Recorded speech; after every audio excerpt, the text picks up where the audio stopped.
All right. Yo, yo, give me 1 second. Turn down the noise 1 second. Yeah, no problem.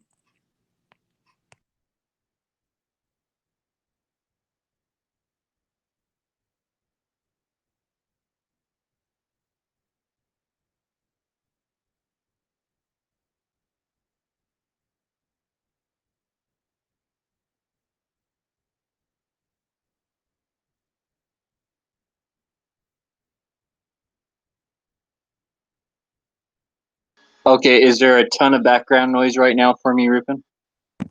No. Okay, cool.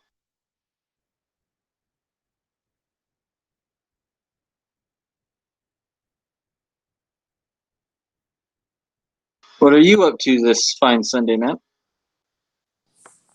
I just helped somebody out with a car. They had a Mercedes and they broke the trunk latch or the trunk pop. I mean, the hood pop. So I had to go help them out.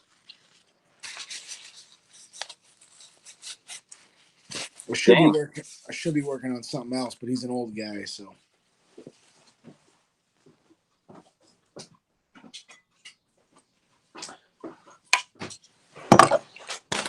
I'll show you what I That's not a should be. fun way to spend your Sunday working on cars, busting wrench. Yeah, no. But here's what I should be working on right now.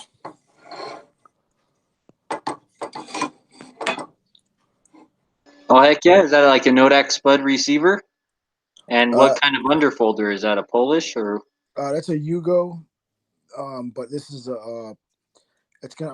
I'm putting the links together. Have you seen the links kits? Those pistol kits? I'm not sure if I have. Are they the 9 millimeter? No, those are.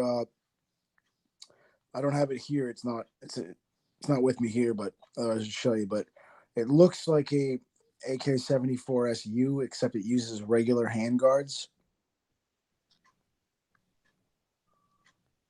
Oh, yeah, This is dude. I you got to remember, I'm the guy who hardly knows anything at all about AK2, so this I'm is the really grip. not knowledgeable on them at all. So This is the grip that came with it. It's a little different. I just put it on here for fun because I was fooling around with the underfolder. But yeah, they only come in. I've only seen them as pistols, and it's in 7.62 39. I'm waiting on a 4-inch barrel extension. Once I get that, I'll have more steam to actually do the build. But this is an 80% as well.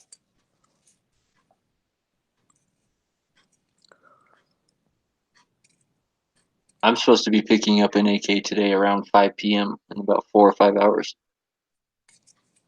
Nice. Childers is awesome. The stuff they were doing here. This is awesome. They even put the plate on for me for like $10. That was really cool of them. And they drilled the trunnion holes already.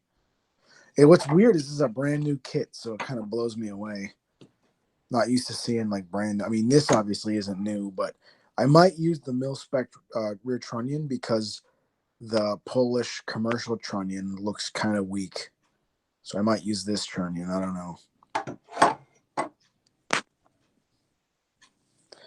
But what you're doing is pretty exciting too. Is that your kid doing it?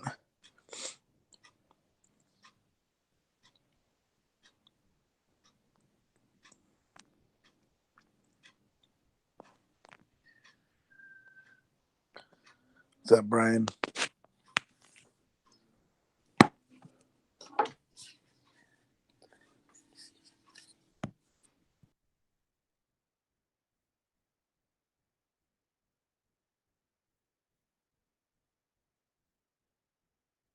Woods, sweet, dude. I can't wait to have an underfolder. Yeah, they're like the unicorns in this state because nobody wanted them when they could come in. I so I really wanted like an AK pistol, right? But then I was kind of thinking, man, like with an underfolder, it's really not that much longer than like a Draco or something. It really, like, you know what I mean? By the time you fold it up, it's like 4 inches longer because of the barrel is all. But I still have like a real stock that unfolds, right? Like I was like, man, you know what? Screw an AK pistol. I want an underfolder. So Somebody make a cheek riser for it too. Oh, be careful about screwing the AK pistol. Scott's here. Mr. AK pistol. No, I Scott, was just Scott can't own AK pistols. I actually have one about 4 feet from me. Oh, I thought you were in New York. No, I'm in fucking New Hampshire. Oh, okay, never mind. Then I'm thinking of the wrong person. So, yeah, I thought for some reason I was thinking you were in New York. Oh, that's John Z. That's right. Never mind. Yeah, he's got the 1% 1911. Yeah, the 1%. No, it's at least 3%. It's at least he's a 3%. Come on.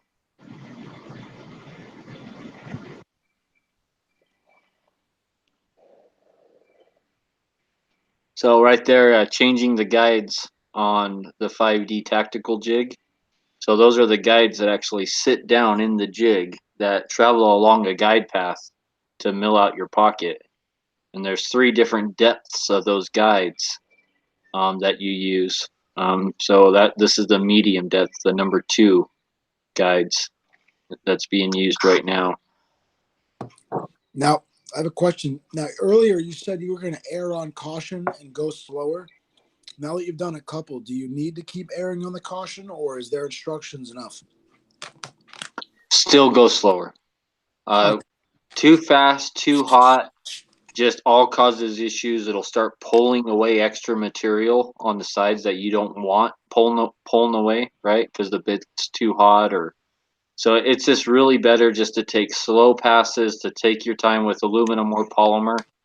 It's just really like every time that it's like it seems like we take a long time to mill one out, they turn out perfect.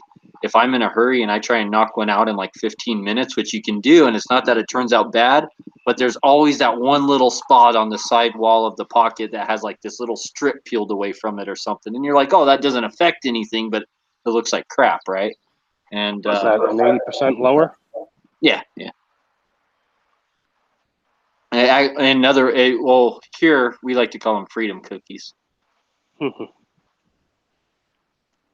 That's what today's show is about. Is this we're baking freedom cookies? Yep. Yeah, 80% is just a marketing term. I like freedom cookies more. Yep. No, I was gonna say that every video I've seen that people do on AK underfolders, they love them at first and then they hate them because that underfolder loosens up. I've heard that too, but I'm also thinking for like a real truck gun, like a behind the seat truck gun, man, I can't hardly think of a better gun, dude. That's really going to fit like in my situation, right? Like where I need it to, and being able to unfold and still have like basically a full length rifle at that point and a hard hitting caliber, like with the reliability and all that that goes along with the AK and whatnot. And I have a hard time kind of really seeing like maybe a better truck gun option than an underfolder. That's why I'm getting my PTR. Oh, wait a minute. Is it the pins that the 2 pins come loose that are staked? Because on this one, those pins are staked in place pretty crazily. But I think they wobble side to side as they get older. Like that whole assembly in the back wobbles side to side is what I've seen. yeah, Right. So like if you pull it up against your shoulder, like the whole gun, the body of the gun will like be canted over an inch compared to like the in line of that stock. But I think that's just normal on like high round count, lots of abuse underfold. Yeah. I think that's just kind of a nature of the beast, but I don't think it affects it at all. It's just No, it doesn't. it just affect becomes it. a little It's loose. annoying. Yeah. Just becomes a little wiggly over time, and I think that's just the nature of the beast. That doesn't concern me at all. Like not for what I'm going to be doing with it. Like, which is probably hardly ever shooting it or even doing anything with it, other than like mag dumps now and then, and like maybe some like hip firing stuff. But pretty much just sitting behind a seat in a car and just sitting there in case it ever needs to be used one day. Yep. you should throw a Scout optic mount. You should throw a Scout optic mount with a hollow sun on there, so you don't need to worry about batteries. Well, I just tried to throw the 407C on my Mac 90 AK-47. So on that, I put that on there because I have the Midwest Industries gas tube with the built-in Picatinny rail on it. That's what So Tactical Toolbox is using, right? yeah. So it's like the lowest mounting option I can get, and it's the sight doesn't co-witness with the sight. The 406 or 407C doesn't No. co-witness with the iron sights at all. But yet a Bushnell TRS 25, I can get a lower 1/3 co-witness at that. Now, Occam Defense makes a rear sight tower that's a Picatinny. It's a solid piece of it's milled out. No, I'm not doing. No, I want to keep. I'm going to keep the sights on no matter what. This factory sights. Yeah, I'm going to keep those on no matter what. So I'm What it just going to allows have to is use the bigger red dot. I'm just going to have to use a TRS 25. you look through like you just look through the Picatinny, and that's like your rear sight. You get like he's got it set up so it's like a battle sight 0. It's pretty Well, cool. on the Polish, my plan is to keep that pretty much plain stock, dude. It's like no optics, no nothing. Because this is something that's probably literally going to be like in the car for months at a time, stuff like that. All sorts of cold weather and just. Yeah. So I'm not going to plan on really having anything on that gun at all except for extra mags, and just real simple. That whole KISS system. I just want iron sights on that. But on my Mac 90, I want a good optic that co-witnesses with my iron sights, and it's like God, like unless I go to aim point, like or Why not go to one of the pistol RMRs? they don't co-witness. I tried the Holosun 406C, like the new pistol dot thing, and it doesn't sit up any higher than the RMR when it's on a Picatinny mount. So the only thing I could do is literally buy like I think Midwest Industries now that makes a gas tube that's milled out for an RMR instead of having to have that extra piece that bolts to the RMR then to clamp on a Picatinny. Now the RMR, like on a Glock slide, is being bolted right to like the gas tube or something. Like that's the only way I think that you can get one of those to co-witness, like to truly co-witness with the stock sights. And again, I may be wrong on all that because I am no AK expert whatsoever. This has just like been like what I've been finding out with my 2 AKs that I've been playing with. And I bought a Midwest Industries rail mount for my AK, and then found out that like the side rail on my AK is all different than everyone else's side rail. So this Midwest Industries mount. No, not the Mac 90. The M70 NTAP. Yeah. Yeah. So that side rail is different than a regular AK, and I didn't know that. And so I want this. Specific. Yeah, right. But I figured out how to customize mine, but it sticks like way off the back of the rifle compared to a normal, like where it would normally sit on a regular AK. So I have to like literally like cut a whole section off that mount just to make it work. It's gonna be crazy, but it'll work. You can make one work for a M70, but you could always just cut that off and throw another one on. It's not fun. The side rail? Yeah, you can put a different side rail on. I'd be scared. Like, is that like in riveting and just? Yeah. Like usually I don't know. Usually one of the mounts is riveted. But Nothing Fancy did it in one of his videos.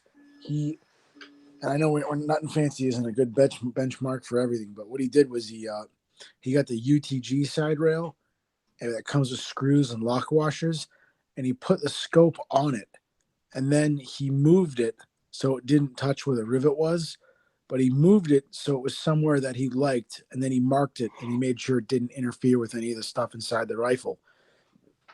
So that way he kind of like set it up a little differently, but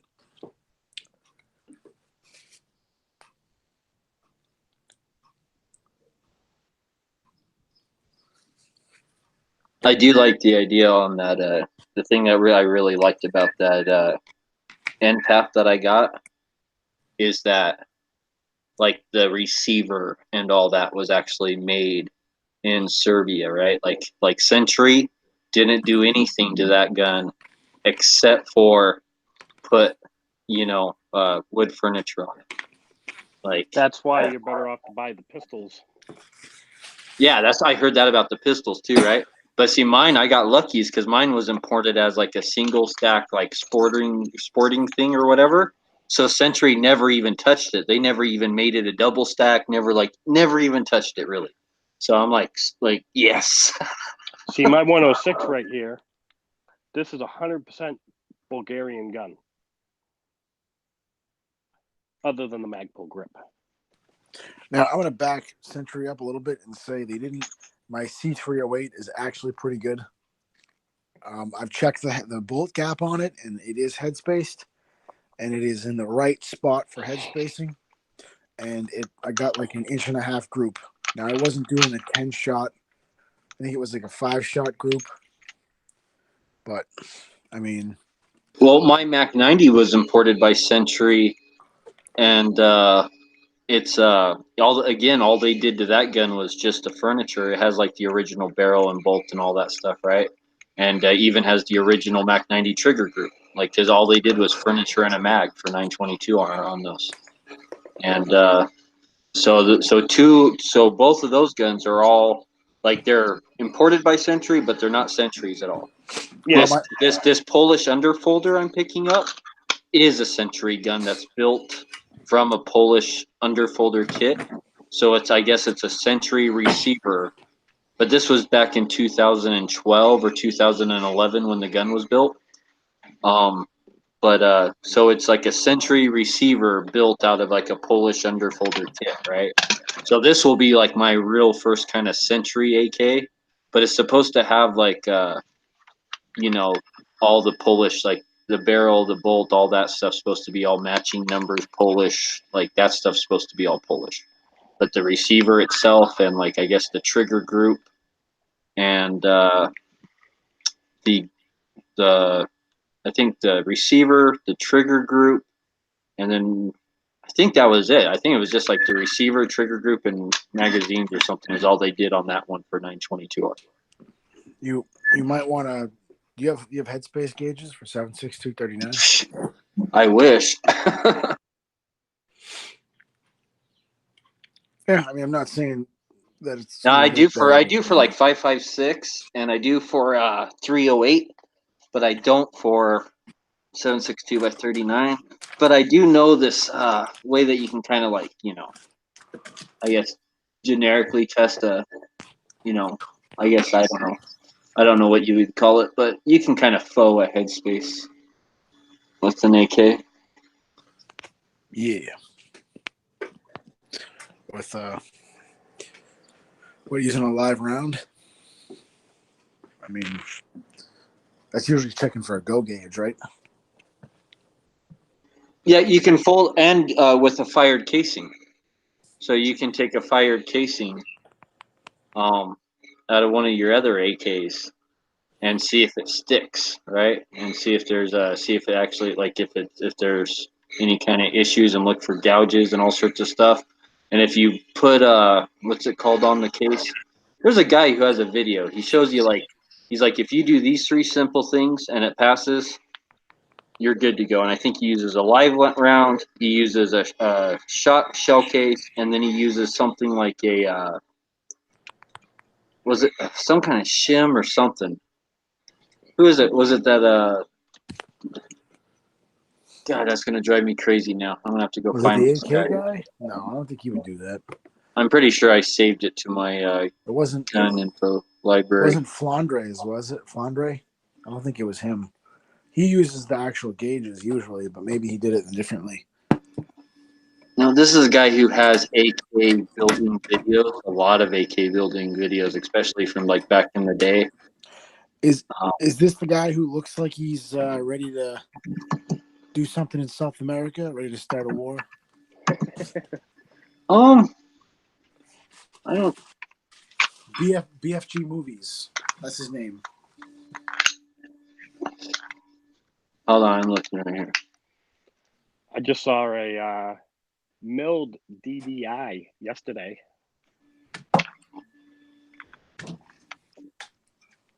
Okay, AK-47 headspace. Let's see which videos I've watched, and this will tell me exactly what it is. Let's see here. Okay, Polish underfolder AK-47 build, because that's why I was watching it. So Ginsboy, 2003. Oh yeah, he knows what he's talking about. Yeah, so he has a video that shows you like these three simple ways, like if you don't have headspace gauges, that you can like still like pretty much headspace an AK. So that's what I was planning on doing. My other two, I haven't had to worry about headspacing because they came like like I haven't had to do anything, dude. I haven't changed anything, and they shoot great. So Hey, I'm all excited. I qualified on my 600-yard range. And I'm thinking like probably like chamber specs for almost all those AKs is probably like so loose and sloppy, dude, that like Yeah. even to begin with, I'm thinking that like the only thing you got to worry about is like really too tight of a chamber. And I think that's what he even says in his video, and that's why he uses like like an already shot case out of another AK. And because he was like, yeah, like I think the only thing you really have to worry about those AKs is like too tight of a chamber or something. Like they all get like pretty fucking sloppy. Well, in my experience, doing the 7.62 39 is usually easier to headspace than 5.56. But it depends on what press you're using too. I mean, like as far as getting it where it needs to be, I've had a lot more trouble with 5.56. I don't know.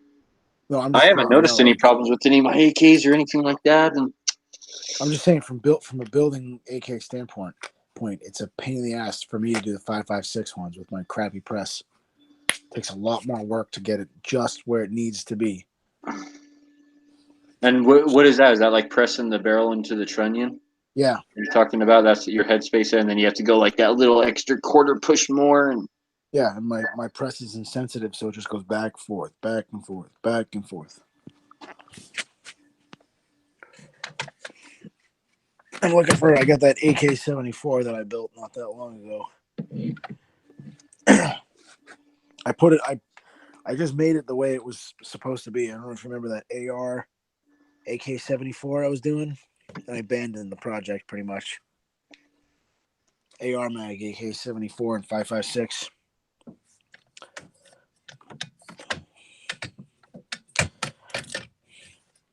You see what they're getting for the NATO AKs from Rifle Dynamics? Lots of money? No, I didn't. $2,400 fucking dollars.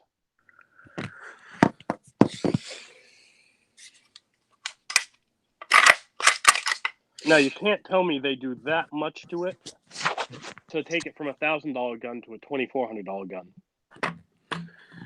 I'm trying to think right now how much money, if forgetting about the second Trunnion deal, how much money I have in this AK-74 that's 5.56. Well, that's the thing. They're buying 106s. Oh yeah. But I'm just like, trying to like give you like a, and my gun is not an RD gun either, so that's obviously a big deal too. Mine is like a garage built piece of shit. But I'm trying to like think. Was the parts kit was like $400 maybe, and there's a shitload of these AK-74 parts kits. Barrel was like 100, receiver was like 135. So yeah, but they're basically just taking a regular Arsenal 106 rifle and pimping it. Yeah, which is insane. They charge the gas. They change the gas block. And they changed to that cool guy one. Proprietary one, yeah. They use one they designed for it. But other than that, I can't notice any other differences other than they might repaint them because everybody bitches about the Arsenal paint cooking off. Yeah. I tried to put the tech sights on this 5.56 AK-74, and it's terrible. To get them right, I have them both like adjusted to insanity. I'm gonna take it off.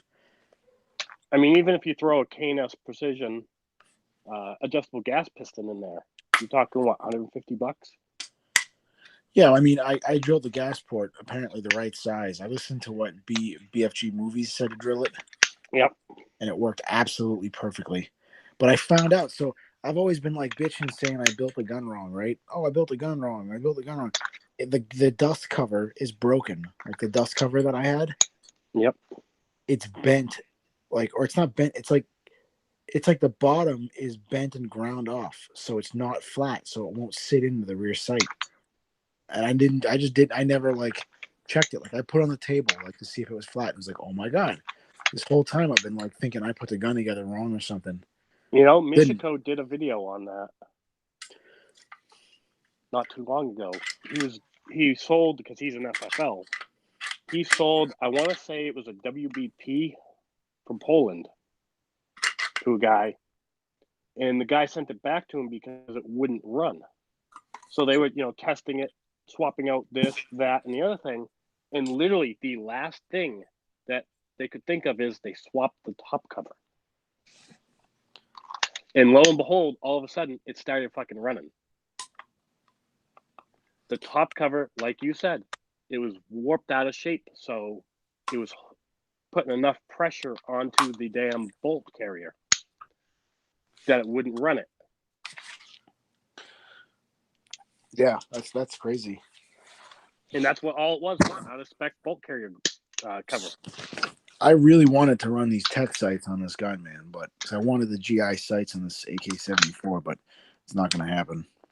Of course, now I'm dealing with everybody around me is trying to fuck me on this HK pistol I have. Why? What do they want? They want more money? Oh, no. They want to fucking lowball me. Oh, you got the... Yeah. No, I'm trying to trade or sell my HK P30 for some cash so I can pay off the PTR, or a big chunk of the PTR. But everybody's lowballing me, trying to give me like $300 for this thing, or $350. I'm like, you do know when this thing was new, it was like $1,000 gun, right? Like, well, it's the LEM trigger. I'm like, I don't care. It's a fucking HK. I paid $550 for it. If I walk out the door with $400, I'd be happy. Because I know they got to make a little. They're gonna throw it out there for $500-$600. You want $400 for it? That's all I'm looking to get out of it. I don't have a box for it. I don't have the extra interchangeable side panels for it because it didn't come. I bought it as the gun and with one mag. Yeah, maybe I'll take you up on it if you want to mail it to my fucking FFL. And I went out and bought 2 extra mags for it. Yeah. Which, you know how HK mags are. They're Circle 10 price mags. My FFL might get mad at me because I never buy used guns from him, ever. I only buy brand new guns from him. He's probably getting pit. But yeah, I might be able to make that happen for you. They don't make a lot on new guns. That's probably why he probably gets pissed. Yeah, I just got the Glock 17 MOS coming, and I just picked up a 50 something C, 507C. The pistol red dot, yeah. Yeah, so we're going to be doing a 17 Gen 5 MOS with the pistol red dot. Yep. But yeah, maybe I can make it. Maybe we can make that happen. I don't know how much you'd want to charge me extra though for doing the transfer. But let me know if you don't end up selling it. Maybe I'll take you up on it. I do the HK for $400. Yeah, I mean, I know people got to make a little bit on it, you know. Yeah, well, I'm just an asshole who's gonna. I did a trade, and the guy, as part of the trade, gave me a Gen 1 Smith M&P 9. I'm like, why the fuck did I do that? Like, yeah. I can go in my safe right next to the Canic. Like, yeah. Yeah, so I didn't have a chance to tell you about the PTR. It's a PTR 91 pistol in 7.6239. And you said it takes the AK mags, right? Yeah, it takes AK mags. Nice. I mean, the guy who owned it before him must have maybe shot a couple mags out of it, and